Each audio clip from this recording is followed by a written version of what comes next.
And one of the rules that you cite, one of the ludicrous rules, and I quote, is an EU rule that says you can't recycle a tea bag and that children under 8 can't blow up balloons.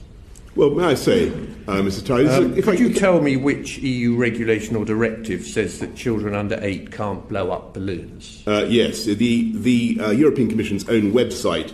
I'll be happy to give you the number of the press release in a moment. It says, Boris, and I've got the Toy Safety Directive requirements in front of me. It says, warning, children under 8 can choke or suffocate. And it's asking that this warning be placed on the packaging. It's not requiring or forbidding. It's requiring it to be placed on the packaging. It's requiring a warning to be placed on the packaging. It's not prohibiting children from under 8 from blowing up balloons. Well, I think even the European Union would be very hard put to invigilate people's households in such a way as actually to prohibit people from blowing up balloons, the people under 8 from blowing up balloons.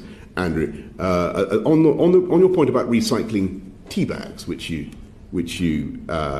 mentioned, there is, of course, and this is a classic example of gold plating.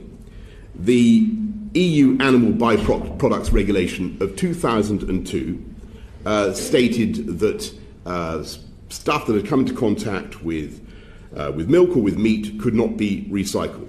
Cardiff Council decided to interpret the Animal Byproducts Regulation 2002 in such a way as to forbid people from recycling tea bags. Now, that is a classic example, in my view, of the confluence of EU legislation with overzealous British implementation, that's an action which we might call gold plating. That we can perfectly well decide whether or not we want to implement it. It's not true, though, is it, to say that there is an EU regulation or directive that prohibits people from recycling tea bags? It would be true to say that some countries might have gold plated, or some councils might have